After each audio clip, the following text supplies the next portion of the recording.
닉 부이치치라는 이름을 기억하실지 모르겠는데요. 이분은 태어날 때부터 장애를 갖고 태어났는데 양팔과 다리가 없이 그냥 이 몸통, 얼굴과 몸통, 그리고 허벅지 한쪽에 발가락 2개 달린 발이 전부인 채로 그렇게 큰 장애를 가지고 태어난 분인데요.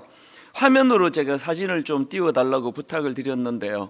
참 마음 아프게 이제 굉장한 장애를 갖고 태어난 분인데요. 그런데 이 닉 부이치치는 저런 불편한 몸으로 얼마나 우리를 감동시켰는지 모릅니다. 그 높은 다이빙대 위에서 뛰어내리고 스케이트보드를 타고 서핑을 하고 또 드럼을 연주하고 너무나 자기 인생을 즐기고 기뻐하고 도전하고 그렇게 살아가는 겁니다. 2013년도였던가 우리나라도 방문했는데 그때 TV에도 많이 출연했습니다. 아침마당 이런 데 출연해가지고 너무나 많은 시청자들을 울리고 또 마음에 도전을 하게 하고 용기를 심어주고 그런 일을 한 참 굉장히 제 머리에 오래 남아있는 그런 닉 부이치치인데요. 제가 이번에 이 설교를 준비하면서 또 조금 더 이 닉 부이치치에 대해서 알아보니까 이분도 사실 어린 나이에 굉장한 좌절을 겪었다는 거예요. 그래서 무려 3차례나 자살 시도를 했대요. 죽는 게 낫겠다 그렇게 절망에 빠져 있었는데, 그런데 이 사람이 만 15세 때, 우리로 치면 중학교 3학년 나이입니다. 만 15세 때 하나님을 인격적으로 만나고 자기 삶의 태도가 달라졌다. 그래서 이 닉 부이치치의 삶이 수많은 사람들에게 희망을 주고 용기를 주는 그런 가치 있는 삶으로 그가 변화가 되었다. 이게 새삼 저를 또 감동을 시켰습니다. 이 설교를 준비하려고 인터넷을 뒤지다가 우연히 이분이 운영하는 페이스북을 제가 들어가 보게 됐는데 또 한 번 놀랐습니다. 하나도 달라진 것이 없이 여전히 요즘에는 지금 어떤 운동을 캠페인을 벌이고 있는데요. 이 문구가 제 눈으로 확 들어왔습니다. 화면으로 그 문구를 한번 보십시오. Attitude determines altitude. 왜 화면으로 띄워달라고 했는지 아시겠죠? 여러분이 독일어다 이러실까봐 이번 발음이 그럴 수밖에 없긴 합니다. 이게 이런 의미를 가지고 있지 않습니까? 그 사람이 가진 태도가 그 사람 인생의 높이를 결정한다. 그러니까 어떤 삶의 태도로 세상을 보느냐가 그 사람의 인생을 결정한다는 그런 의미를 가진 저 운동을 Attitude is altitude 이렇게 짧게 이제 페이스북에 자기 타이틀을 잡았더라고요. 그게 참 감동이 됐습니다. 이게 자기 이야기 아닙니까? 삶을 비관해서 3번이나 자살 시도를 할 만큼 절망적인 그런 인생으로 태어났는데 그가 하나님을 만나고 태도가 바뀐 거예요. 이게 애티튜드가 달라진 겁니다. 그리고 자기가 살아보니까 인생은 상황이 아니라 인생은 자기에게 주어진 그 무엇이 아니라 그걸 어떤 태도로 그것을 받아들이느냐가 인생을 결정한다는 걸 지금 저 운동을 하고 있다 그러더라고요. 이 동기부여 강사로 유명한 지그지글르시도 비슷한 말을 했습니다. 당신이 가진 능력이 아니라 당신이 가진 태도가 당신 인생의 높이를 결정한다. 다 같은 얘기들이거든요. 이 지그지글르시도 그래서 이제 동기부여 강사로 세계적으로 유명한 분이 됐는데 이분이 자기 책에다가 그리고 또 자기가 하는 강연에 그런 얘기를 한대요. 내가 이런 긍정적인 태도를 갖게 된 것은 이 기독교 신앙이 자기 삶과 철학의 중요한 기반이 됐기 때문이다. 우리로 말하면 은혜를 알기 때문이라는 거죠. 저도 최근에 이제 이 태도가 그 사람을 결정짓는다. 그리고 태도가 그 사람을 어느 높이까지로 가게 하는지를 그렇게 결정짓는다. 이것들을 자꾸 제가 묵상을 하면서 저의 태도를 돌아보고 또 점검도 하고 그러는데요. 여러분, 오늘 제가 말씀 시작하면서 이 질문을 드리고 싶습니다. 여러분은 지금 어떤 삶의 태도로 살아가고 계십니까?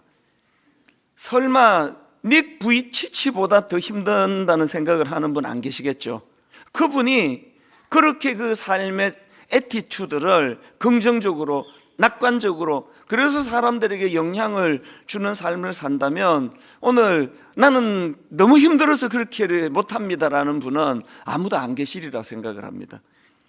그러고 보면 성경은요, 이 애티튜드의 중요성, 태도의 중요성을 얼마나 많은 그 사례를 통해 교훈하는지 모릅니다.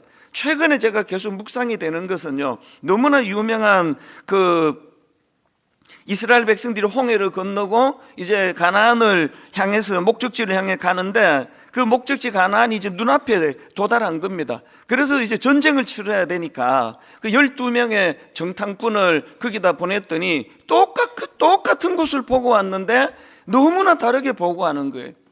무려 10명이나 우린 죽었다, 우린 못 이긴다, 그들은 엄청나다, 그 앞에 비교해 보니까 우린 꼭 메뚜기 같더라, 메뚜기. 여름철에 그 어릴 때 메뚜기 잡아가지고 이렇게 다리 두 번만 흔들면 다리가 똑 부러지는 게 그 메뚜기 아닙니까? 우리가 그렇다는 거예요. 딱 12명 중에 2명만, 요수아와 갈렙만 무슨 소리냐, 그들이 강한 게 무슨 소용이냐, 하나님이 그 땅을 우리에게 주시겠다고 약속하셨다, 우린 그들 이길 수 있다, 그것도 우리 밥이다. 제가 이 말씀을 쭉 묵상을 하면서 이런 상상을 해봤어요. 12명 다 믿는 사람이잖아요. 믿는 정도가 아니라 그 대표로 뽑힐 정도면 뭐 굉장히 알려진 그런 사람들일 텐데, 놀랍게도요, 12명 중에 믿음이 작동돼서 건강한 또 긍정적인 애티튜드를 발휘한 사람은 12명 중에 2명밖에 없잖아요. 그래서 이런 상상을 해봤습니다. 오늘 여기 본당에 한 1200명쯤 된다고 치고요, 이 지금 1200명이 여기 앉아 예배를 드리면 이 중에 지금요 200명 빼고 1000명이 인생을 부정적으로 사는 거예요. 말씀을 듣고 은혜도 받고 그리고 이 본당에 들어오시려면 뭐 막 한 30분 40분을 줄 서서 기다리고 굉장히 예배를 갈망하는데 딱 이 말씀을 읽으면 그 생각이 드는 거예요. 여러분이 지금 어떤 현실적인 문제를 만나고 가정의 어려움을 겪고 또 어떤 도전적인 상황이 주어질 때 여러분은 그 12명 중에 2명에 속하는 분이라고 생각하십니까? 10명에 속하는 분이라고 생각하십니까? 너무나 안타까운 게 굉장히 믿음도 좋고 예배도 사모하는데 결정적일 때 믿음이 작동을 하지 않는 거예요. 그렇게 믿음 좋아서 뽑혔을 텐데 너무나 현실의 벽 앞에 부딪혀가지고 하나님의 약속을 다 까먹은 거예요. 그 땅을 너희들이 주겠다 뭐 이런 거 하나도 귀에 들어오지 않고 우리 죽었다, 우리 메뚜기다, 우린 못 이긴다. 그랬더니요, 백성들의 그 영향을 한번 보세요. 백성들이 어디다 영향을 받느냐 하니까 민수기 14장 1절입니다. 그렇게 이제 딱 둘로 나누어서 보고 하니까 민수기 14장 1절, 온 회중이 소리를 높여 부르짖으며 백성이 밤새도록 통곡하였더라. 인간은요 항상 부정적인 보고에 더 솔깃한 거 아닙니까? 가짜 뉴스가 그래서 끊임없이 나오는 거 아닙니까? 이제 여러분 우리가요 이제 뉴스 좀 줄이면 좋겠어요. 끊임없이 뭐 정치는 이게 문제가 저게 문제고 경제는 이게 문제고 저게 문제고, 이제 제가 예언은 할 수 있는데요, 이제 한 12월 들어가면 또 내년 경제가 먹구름이니 뭐니 또 막 신문을 뒤덮을 거고 뉴스를 뒤덮을 거예요. 제 기억으로 단 한 번도 내년은 진짜 희망 있다는 그런 전망하는 걸 제 기억으로는 들어본 적이 없습니다. 그리고 그게 또 맞고요, 틀린 얘기는 하지 않거든요. 우리가 12명 중에 2명에 속한다면 요수아와 갈렙도 암담한 현실을 자기도 보고 왔는데 왜 그렇게 이야기하느냐고요. 그는 하나님의 약속으로 필터링하니까, 걸러내니까요. 야, 이런 생각을 해보면 참 마음이 아프잖아요. 여기 지금 믿음 좋은 1200명이 예배를 지금 드리고 있는데 어떤 문제에 부딪히면 1000명이 부정적인 쪽으로 흐른다고 한다면, 그러고 보면 사실 그게 좀 맞는 것 같아요. 교회만큼 시끄러운 데가 없습니다. 교회만큼 원망이 많은 데가 없고요, 교회만큼 불평이 많은 데가 없고요. 믿음이 생겨서 막 영안이 떠져가지고 또 잘 짚어내요. 우리 교회는 이게 문제야. 그 정확해요. 맞아요. 우리 목사는 저게 문제야. 어떻게 하셨습니까? 다 맞아요. 그래서 교회들마다 너무나 분석은 잘하는데 뜨지를 못하는 거예요. 비상하지를 못하는 거예요. 하나님이 여러분을 분석가로 세우신 게 아니라 요수아와 갈렙같이 그 상황 어려운 거 알지만 그거를 돌파해내고 그것을 뛰어넘도록 그 믿음으로 우리를 부르셨다는 거거든요. 이런 면에서 저는 이 백성들이 통곡하면서 다시 돌아가자. 농사 벽돌 굽고 종살이 하던 그때가 훨씬 나은 것 같다. 여러분 항상 과거에 속으시면 안 돼요. 그때가 좋았어. 뭐가 그때가 좋습니까? 지금이 좋지. 항상 이야기하면은 그때가 좋았다고, 그때가 좋았다고, 돌아가고 싶다고. 그거 아니에요. 그리고 전 2절에서 이해가 안 됩니다. 자, 1절부터 다시 읽어드릴게요. 온 회중이 소리를 높여 부르짖으며 백성이 밤새도록 통곡하였더라. 이스라엘 자손이 다 모세와 아론을 원망하며, 이게 진짜 이상한 거 아닙니까? 모세와 아론이 그 사람들을 키웠습니까? 모세와 아론이 이 사람들을, 이 백성들을 이끌고 왔습니까? 상황이 힘들면 모세도 두렵고 아론도 두렵고 똑같이 어렵고 잘못된 길로 왔으면 그들도 똑같은 피해자예요. 근데 지금 왜 모세와 아론을 왜 원망합니까? 그리고 그 다음 보세요. 온 회중이 그들에게 이르되 우리가 애굽 땅에서 죽었거나 이 광야에서 죽었으면 좋았을 것을. 이런 믿음이 작동되지 않으니까. 그래서 여러분 이 애티튜드는요 두 종류예요. 내면적인 애티튜드가 있고 또 대인관계에서 애티튜드가 있습니다. 내면적인 애티튜드는 이런 사람들이죠. 항상 부정적인 생각이 먼저, 그 안 되는 생각이 먼저, 우리는 메뚜기다 이런 걸 입에 달고 사는 부정적인 태도가 내면적인 애티튜드고요. 이것이 영향을 미쳐서 항상 남 탓이에요. 당신 때문에 그런 거 아니냐, 내가 당신 잘못 만나가지고 이렇게 된 거 아니냐. 아니거든요. 결혼하기 전부터 그랬거든. 그 사람은 무슨 당신 때문이라고 이야기합니까? 엄마가 그때 어릴 때 내게 상처를 줘서 그렇다고. 전문가 글을 제가 최근에 읽었는데 어릴 때 받은 상처가 영향을 많이 미치지 않는데요. 전부 다 남 탓이에요. 당신 때문에. 그리고 이제 또 막 주변 사람들 탓이라 그러고.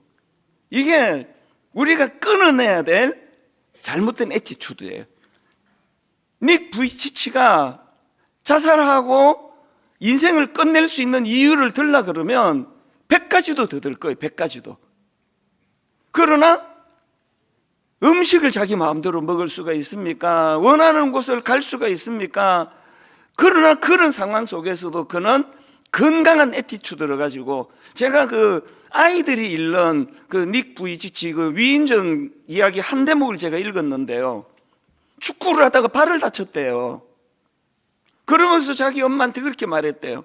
엄마, 내가 발가락이 2개밖에 없는 것 때문에 내가 늘 이게 불편하다고 생각했는데 이걸 다쳐보니까 야, 이게 너무 감사하다고 그런 얘기를 했대요.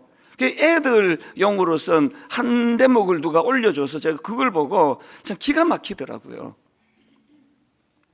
이게 건강한 애티튜드라고 한다면 오늘 저와 여러분이 한번 깊이 자기를 돌아볼 때가 된 것 같아요.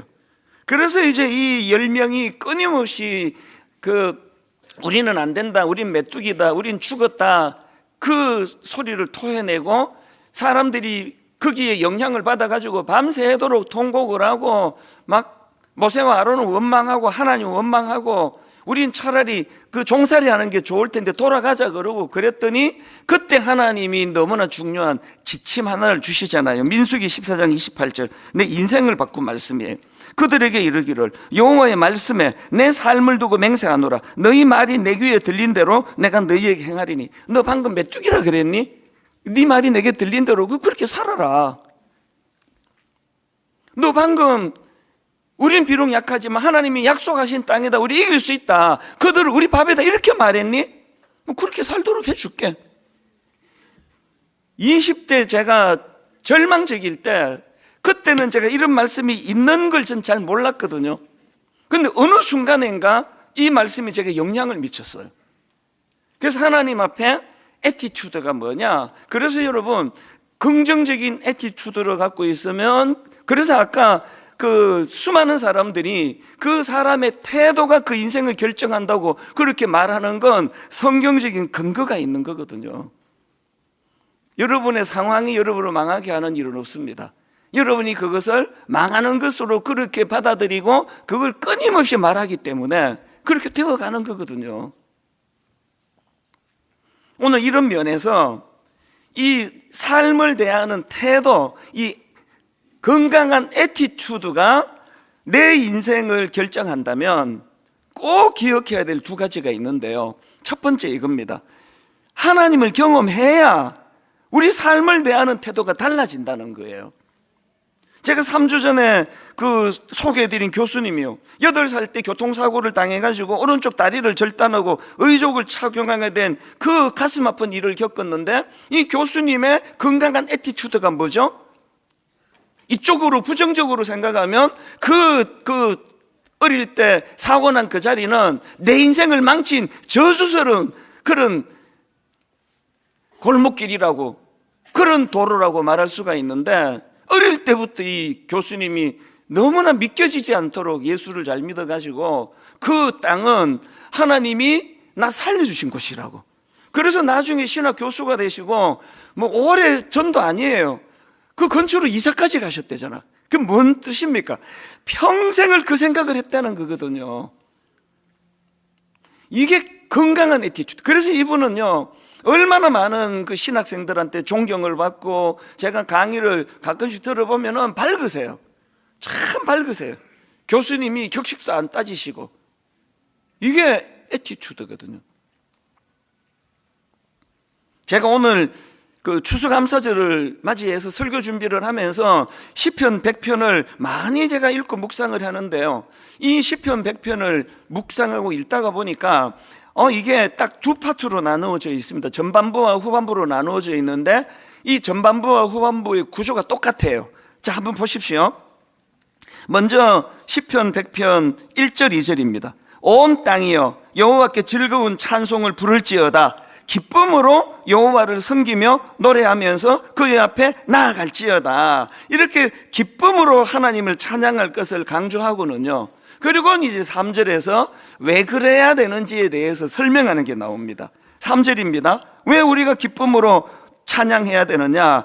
여호와가 우리 하나님이신 줄 너희는 알지어다. 그는 우리를 지으시니요 우리는 그의 것이요 그의 백성이요 그의 기르시는 양이로다. 후반부의 구조도 똑같아요.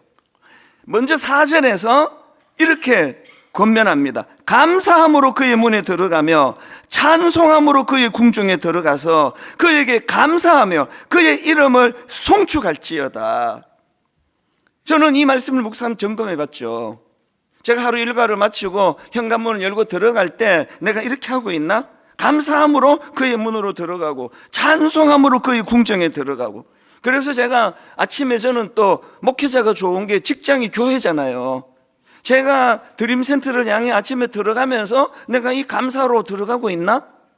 여러분 어떠세요? 하루 일과를 마치고 현관문을 열고 들어가면서 참 이 하루 힘들고 어려웠는데 내가 이렇게 안식할 수 있는 집이 있어서 그 힘든 일이 계속되지 않고 내가 평안을 홈 스윗 홈 그 집으로 갈 수 있어서 현관문을 열고 들어가면서 감사하세요? 의식적으로 하라는 거예요. 여기서 그걸 의도적으로 하라는 거예요.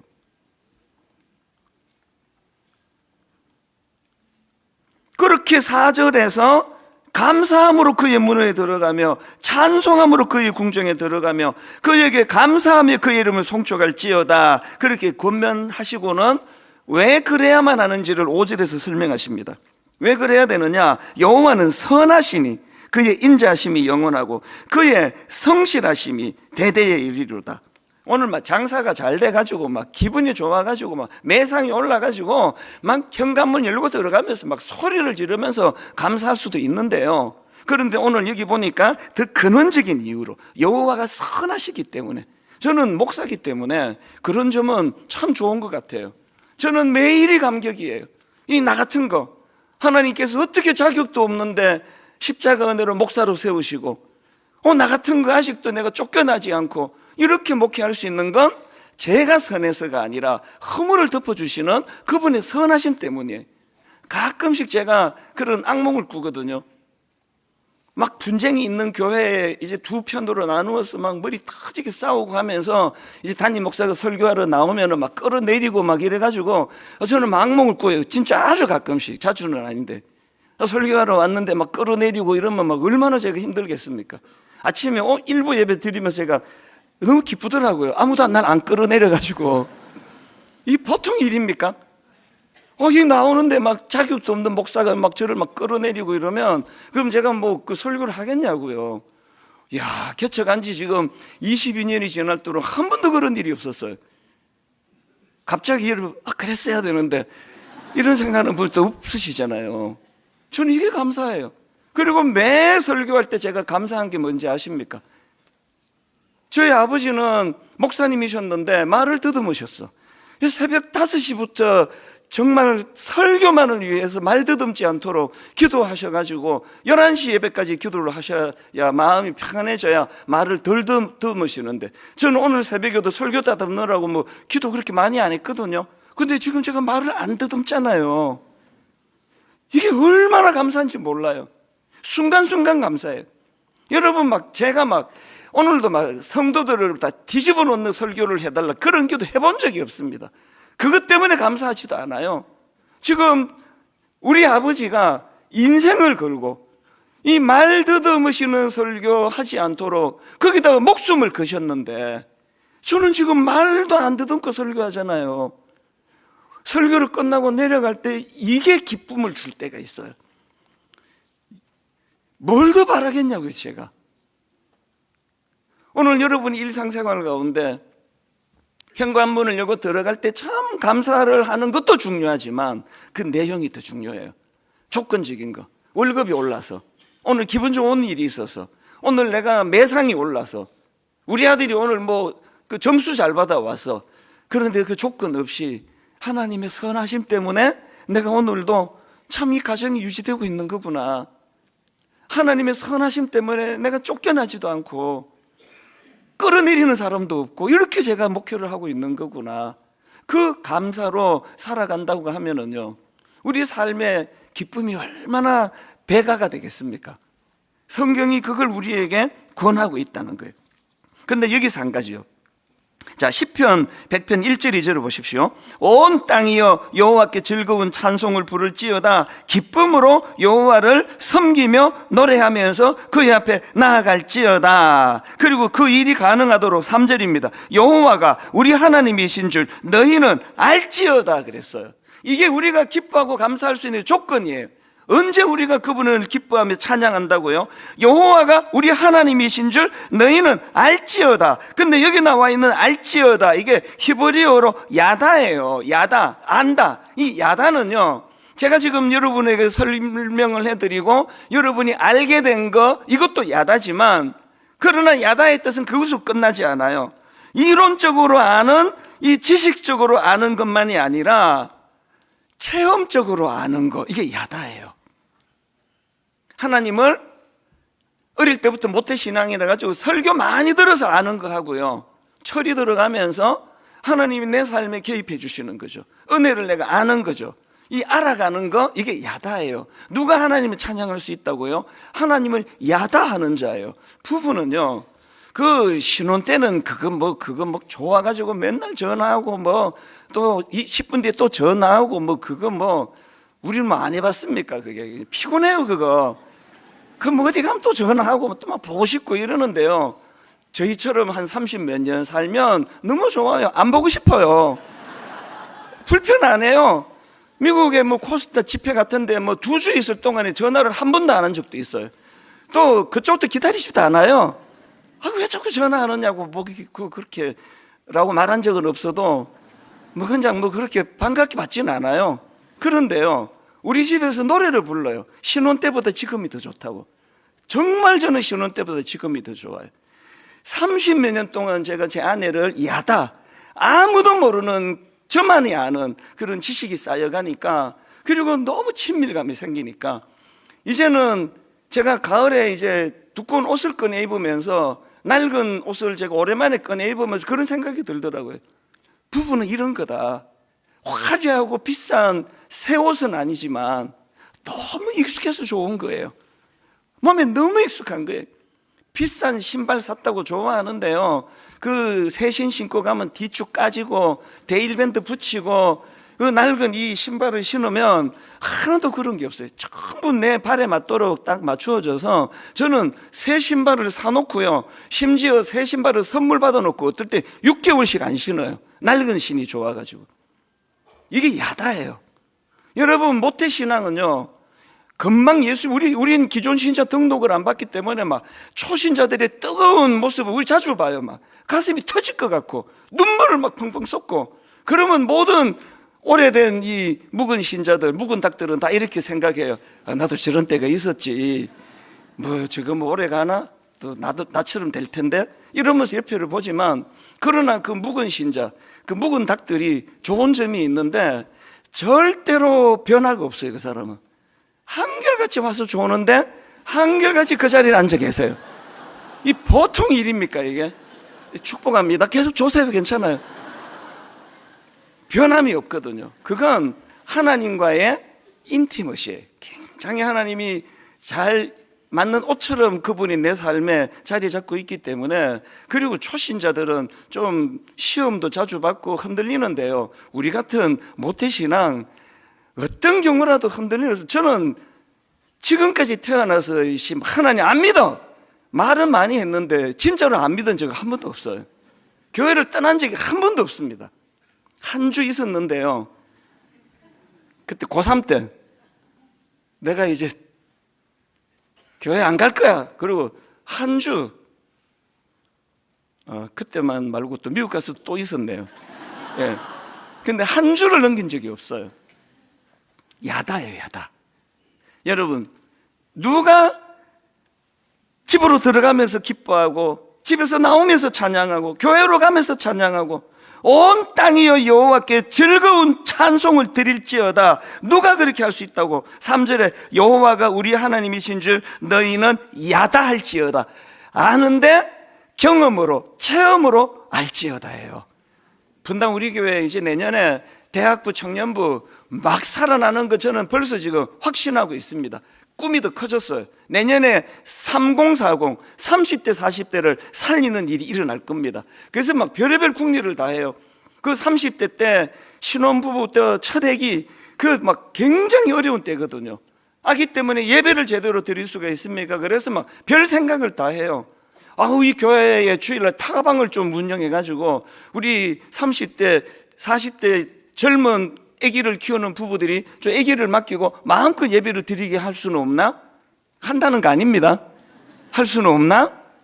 그리고 또 막 저 드림센터에다가 유모차를 쫙 비치해가지고 유모차를 마음껏 쓰게 해줄 수는 없나? 그런 생각도 요즘 많이 하는데요, 그건 알아요. 유모차 비치한다고 믿음 안 생깁니다. 누가 애 대신 봐준다고 믿음 안 생겨요. 누가 믿음이 생깁니까? 예배에 마음을 두는 거죠. 여러분, 30대가 진짜 신앙생활이 어려운데요, 30대는 진짜 하나님 만나야 될 때예요. 30대 때 은혜 받아야 돼요. 그래서 여러분, 예술의 전당에 공연 보러 갈 때 애 맡기잖아요. 예배 시간에 왜 못 맡기시느냐고요. 누구에게라도 부탁을 하시라고요. 다락방 순장님에게 부탁하시면 그 순장님이 딴 사람 또 네가 한번 해봐라 그러실 거예요. 저희 집에도 한 명 보내주세요. 한 주에 한 명씩만. 예배의 마음을 써야 될 때거든요. 교회만 다닌다고 야다 하나님 알게 되는 거 아니에요. 소원을 가지고 마음을 거기 담고, 하나님 나도 한번 하나님 만나고 싶습니다. 하나님은 경험하고 싶습니다. 하나님, 저도 하나님이 선하시다는 걸 한번 맛보아 알기를 원합니다. 거기에 건강한 애티튜드가 만들어진다는 거거든요. 두 번째로요, 우리가 하나님 앞에서 몸부림을 쳐야 되는 게 하나 더 있는데요, 최선을 다해서 감사를 훈련해야 된다는 겁니다. 시편 101편 1절 2절 세 번역으로 읽어드릴게요. 온 땅아 주님께 환호성을 올려라. 기쁨으로 주님을 섬기고 환호성을 올리면서 그 앞으로 나아가거라. 우리 장로교는요, 예배를 경건하게 드려야 된다는 걸 어릴 때부터 우리가 훈련을 받았기 때문에 예배 시간에 막 숨소리도 안 나는 걸 경건이라 생각해요. 그거 맞아요. 그러나 여러분, 하나님은 그런 경직을 원하지 않으세요. 어떨 때 막 환호를 지르면서 찬양할 수 없습니까? 어떨 때 막 주체가 안 돼서 막 두 손을 높이 들고 막 체면이고 뭐고 막 좀 그렇게 할 수 없습니까? 훈련하라는 거예요. 온 땅아 주님께 환호성을 올려라. 기쁨으로 주님을 섬기고 환호성을 올리면서 그 앞으로 나아가거라. 4절 5절 감사의 노래를 드리며 그 성문으로 들어가거라. 찬양의 노래를 부르며 그 뜰 안으로 들어가거라. 감사의 노래를 드리며 그 이름을 찬양하거라. 이 감사를 훈련해야 된다는 거예요. 감사가 훈련이 될 때 애티튜드가 건강해진다는 거거든요. 그래서 데살로니가전서 5장 18절에 보면은 범사에 감사하라. 이건요, 이거 되지도 않은 걸 자꾸 이런 걸 시키네, 그렇게 받으시면 안 됩니다. 하나님께서 어떤 상황에서도 감사하는 게 니한테 얼마나 좋은지 아니? 그러니까 이거 좀 노력을 해봐, 이거예요. 범사에 감사하라. 누가 됐냐고요? 저도 안 되더라고요. 근데 포기하지 말고 네가 이렇게 하는 게 네한테 유익해. 범사에 한번 감사해 봐라. 그런가 하면은 에베소서 5장 4절 누추함과 어리석은 말이나 희롱의 말이 마땅하지 아니하니 오히려 감사하는 말을 해라. 그 다락방 같은 거 할 때 교회의 차별화가 여기서 나는 거 아닙니까? 다락방 시작하기 전에 나오는 게 일주일 동안 받은 감사가 넘쳐나는 다락방, 막 생각만 해도 기분이 좋잖아요. 막 직장인 다락방들이 요즘 막 살아나거든요. 뭐 때문에 살아나느냐고요. 희롱하는 말, 여기 보니까 누추한 말, 어리석은 말, 이런 말들이 난무하는 세상 직장생활이나 세상 관계 속에 살다가, 그러다가 이 다락방 모임에 와보니까 피곤해 쩔은 남자들이 모여가지고 또 여자 직장인들이 모여서 감사하는 말이 막 넘쳐나니까 막 힘이 막 나니까 다락방 가는 거 아니냐고요. 제가 늘 소원하는 거, 분당 우리 교회는 큰 날개, 이 예배가 살아야 된다. 여기에 목숨 걸어야 된다. 그런가 하면 작은 날개, 소그룹 다락방이 살아야 된다. 왜? 큰 날개는 나 혼자만 말하는데, 담임 목사만. 작은 날개는 여러분이 말씀하실 수가 있거든요. 여러분 이 말씀을 기억하십시오. 누추함과 어리석은 말이나 희롱의 말이 마땅하지 아니하니 오히려 감사하는 말을 하라. 골로새 3장 15절 한 걸음 더 나아갑니다. 그리스도의 평강이 너희 마음을 주장하게 하라. 너희는 평강을 위하여 한 몸으로 부르심을 받았나니 너희는 또한 감사하는 자가 되라. 감사하는 말을 하는 거하고 감사하는 자가 되는 거 차원이 다른 얘기잖아요. 여러분의 존재가 감사하는 자가 되기를 그렇게 훈련하라는 거예요. 이게 애티튜드예요. 애티튜드. 건강한 애티튜드. 저는 다시 로이드 존스 목사님의 권면을 강조합니다. 자아가 우리에게 말을 걸게 하지 말고 우리가 자아에게 말을 걸어야 합니다. 아침에 눈을 딱 떴는데 자아는 항상 이게 온도계 같아요.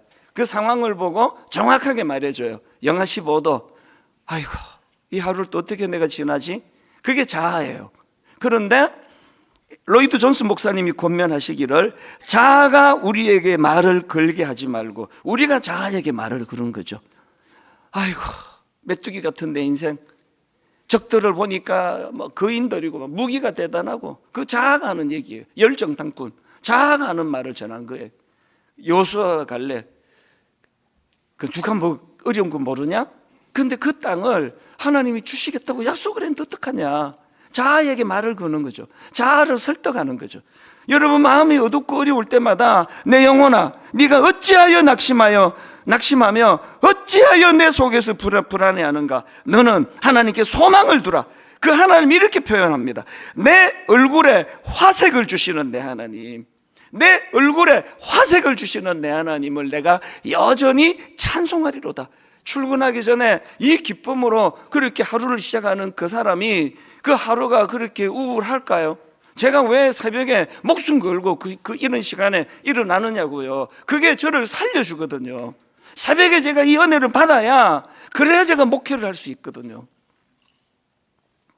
오병이어의 기적을 여러분들은 자꾸 결과만 놓고 5천 명을 먹이고 뭐 12강주리가 있다 이것만 따지는데, 여기서 진짜 중요한 건요, 기적을 베푸시기 전에 행하신 예수님의 퍼포먼스입니다. 여기 예수님의 퍼포먼스가 나오거든요. 자, 한번 보십시오. 마태복음 14장 16절입니다. 예수께서 이르시되 갈 것 없다. 너희가 먹을 것을 주라. 제자들이 이르되 여기 우리에게 있는 것은 떡 5개와 물고기 2마리 뿐이니이다. 이르시되 그것을 내게 가져오라. 그리고는 왜 가져오라 그랬냐니까 퍼포먼스를 하셔요. 어린애 그 도시락, 그 물고기 2마리가 막 명절 때 선물로 나가는 막 굴비 같은 걸로 생각하시면 안 됩니다. 그 멸치 같은 거예요. 조그만한 물고기 2마리, 그리고 보리떡 5개, 그거를 가지고 퍼포먼스를 하세요. 어떻게 퍼포먼스를 하느냐, 19절을 보세요. 무리를 명하여 잔디 위에 앉히시고, 이제 공연이 시작돼야 되니까, 자, 공연이 시작됐습니다. 다 앉아주세요. 그리고 이제 명하십니다. 무리를 명하여 잔디 위에 앉히시고 떡 5개와 물고기 2마리를 가지고 하늘을 우러러 축사하시고인데요, 이게 영어 NIV 성경에 보니까 He gave thanks라고 되어 있더라고요. 퍼포먼스는요, 그 조그마한 어린애 도시락 하나를 들고 예수님이 감사를 지금 하는 거예요. 다 앉아봐라. 감사하는 거예요. He gave thanks. 그리고는 이거를 이제 나누어서 기적을 베푸세요. 구약의 퍼포먼스가 한 군데 더 나오는데요, 다니엘 6장 10절입니다. 지금 다니엘이요, 정적들이 다니엘을 올무에 가두어 가지고 이제 죽이려고 지금 결의하고 그 올무에 걸린 상태예요, 다니엘이. 그런데 다니엘이 그 상황에서 어떤 퍼포먼스를 하는가 보십시오. 6장 10절입니다. 다니엘이 이 조서에 왕의 도장이 찍힌 것을 알고도 자기 집에 들어가서는 윗방에 올라가 예루살렘으로 향한 중요한 게 창문을 열어요. 왜? 퍼포먼스는 창문을 열어야 보이잖아요. 근데 이렇게 하면 그거 죽거든요. 잡혀서 그 창문을 열어요. 그리고는 전에 하던 대로 하루 3번씩 무릎을 꿇고 기도하며 그 다음에 그의 하나님께 감사하였더라. 이 퍼포먼스예요. 다 봐라. 그리고 나 죽여라. 여러분, 지금 그 정적들이 자기를 죽이려는 음모를 꾸미는 그 상황이 기도해야 될 상황이긴 한데 이게 감사할 상황은 아니잖아요. 그러면 예수님이 그 어린애 도시락 그거 들고 이건 감사할 거리는 아니잖아요. 그래서 이 세상에 스승 같았으면 이거 갖고 와서 한 대 쥐어 박았을 거예요. 이걸 누구 입에 붙이자고 도시락을 갖고 왔냐고. 너 날로 놀리냐 지금 나를. 그런데 주님은 그 보잘것없는 어린아이 도시락을 가지고 퍼포먼스를 열어요. 감사하는 거예요. 뭘 보여주는지 아시죠? 5천 명을 먹이는 기적이 일어나고 나서 막 감사가 터져 나오는 거, 그건 그 당연한 거 아닙니까? 어린애 도시락을 들고 여러분 영적인 상상력이 동원이 되고 어린아이 도시락을 들고 하나님이 일하실 것을 감사해 본 적이 있으세요? 그리고 그 결과가 어떻게 나는지를 맛보신 분 계세요? 그게 야다예요. 안 하시잖아요. 기도 맨날도 안 들어주더라. 하나님은 이제 네가 이것도 그 퍼포먼스를 하라고 그 권한을 주신다면 어떻게 하실 겁니까? 그래서 제가 이 찰스 스펄전 목사님이 했던 명언 전에도 읽어드렸는데 한번 다시 들어보세요. 별빛에 감사하는 자에게 달빛을 주시고 달빛에 감사하는 자에게 햇빛을 주시고 햇빛에 감사하는 자에게 영원히 지지 않는 주님의 은혜의 빛을 주신다. 흐릿한 별빛을 보고 허구한 내 인생은 이렇게 흐릿하다고 원망하고 불평해야 되는데 그때 퍼포먼스를 해보세요. 별빛에 감사를 하시면 달빛을 주시고 달빛에 감사하면 햇빛을 주시고, 그리고 또 찰스 스펄전이 유명한 말 하나 더 했는데요, 여기 지금 장식부가 이번에는 유난히 정말 의미 부여를 잘했습니다. 지금 여기다 위에다가 think라는 글자를 쓰고 밑에다가 thank라는 글자를 썼는데 이게 찰스 스펄전이 한 걸 이번에 우리 교회가 추수감사절에 구호로 잡은 거예요. 저게 뭐냐 하면은요, 생각이 곧 감사라는 거예요. 그래서 생각을 뜻하는 위에 있는 think가요, 감사를 뜻하는 thank와 함께 이게 thank가 아니고 thank예요. thank라 그랬네. 생각을 뜻하는 think하고 감사를 뜻하는 thank가 어원이 같다는 거예요. 어원이. 그래서 그냥 생각하면 감사가 안 나오는 게 많아요. 특히 이제 아내를 볼 때, 또 남편을 볼 때 그냥 보면 감사가 잘 안 나와요. 그런데 깊이 생각하세요. 깊이 생각하면 그 남편이 너무 깊은 분이기 때문에 이제 감사가 보이기 시작해요. 그래서 여러분, 이 생각하다와 감사하다가 영어로 같은 어원이라는 걸 기억하시면 돼요. 하나님에 대하여 깊이 생각하셔야 돼요. 하나님 하신 일에 대하여 얕게 생각하면 고난밖에 안 보여요. 깊이 생각하면 그게 감사가 돼요. 감사가. 이제 로이드 존스 목사님의 말을 제가 다시 한번 큰 소리로 선포하고 오늘 설교를 마치려고 하는데요. 오늘 설교 제목이 어두운 마음을 몰아내는 삶의 태도인데요. 어두운 마음을 몰아내는 삶의 태도를 구현하기 위하여 로이드 존스 목사님의 이 말씀을 꼭 기억하셔야 됩니다. 자아의 말을 듣지 마십시오. 자아에게 덤벼드십시오. 자아에게 말하십시오. 자아를 책망하십시오. 야단치십시오. 권면하십시오. 격려하십시오. 자아의 말을 맥없이 듣고 있다가 기운을 잃고 주저앉지 말고 여러분이 알고 있는 사실들을 자아에게 상기시키십시오. 자아가 여러분을 멋대로 휘두르게 내버려두면 앞으로도 계속 휘두르려 들 것입니다. 마귀는 우리를 침체시키기 위해 자아를 장악하고 활용합니다. 그럴 때 우리는 시편 기자처럼 벌떡 일어나 말해야 합니다. 내 영혼아, 네가 어찌하여 낙심하며 어찌하여 내 속에서 불안해하는가. 도저히 해결책이 될 수 없는 어린애 도시락 하나 딸랑 들고 계시는 주님께서 이걸 들고 퍼포먼스를 일으키시는데 감사를 했다는 거예요. 감사. 저와 여러분의 삶 가운데 닉 부이치치가 하나님 만나서 인생을 바라보는, 삶을 바라보는 애티튜드가 달라졌다고 한다면 저는 소원합니다. 2024년 추수감사주일이 여러분의 어둡고 우울한 부정적인 애티튜드를 내려놓고 하나님이 마련해 주시는 은혜로운 애티튜드, 긍정적인 애티튜드로 갈아 끼운 날이 되는 그 기억으로 여러분 인생에 자리매김하시기를 주님 이름으로 축원합니다. 기도하시겠습니다. 하나님 아버지, 우리는 자꾸 삶이 달라지면, 환경이 달라지면, 내가 원하는 것들이 이루어지면 내 부정적인 태도가, 애티튜드가 달라질 것이라고 말합니다. 하나님은 순서를 바꾸라고 말씀하십니다. 닉 부이치치처럼 너무나 결핍이 많은 인생으로 태어난 거지만 달빛을 자랑했더니, 달빛을 감사했더니 햇빛을 주시는 그 은혜를 15살 나이에 경험했다고 그가 고백을 합니다. 하나님, 우리의 삶의 태도를 돌아보게 하시고 끊임없이 내 안에 샘솟듯 솟아나는 부정적인 태도, 부정적인 애티튜드, 그리고 그것이 표현될 때 상대방을 향한 비난, 끊임없는 정죄, 너 때문이야, 너 때문에 내가 이렇게 됐어. 오늘 하나님 이 고리를 끊어내는 위대한 추수감사주일이 되도록 인도하여 주시옵소서. 주님께 추수감사 예물을 드리기 원합니다. 지난 1년을 돌아보면서 하나님께 감사하며 드리기 원하는데, 하나님, 경제적으로 물질적으로 어려워 드리지 못하는 그 사람에게 꼭 말씀하여 주시기 원합니다. 네 마음을 내가 이미 다 받았다.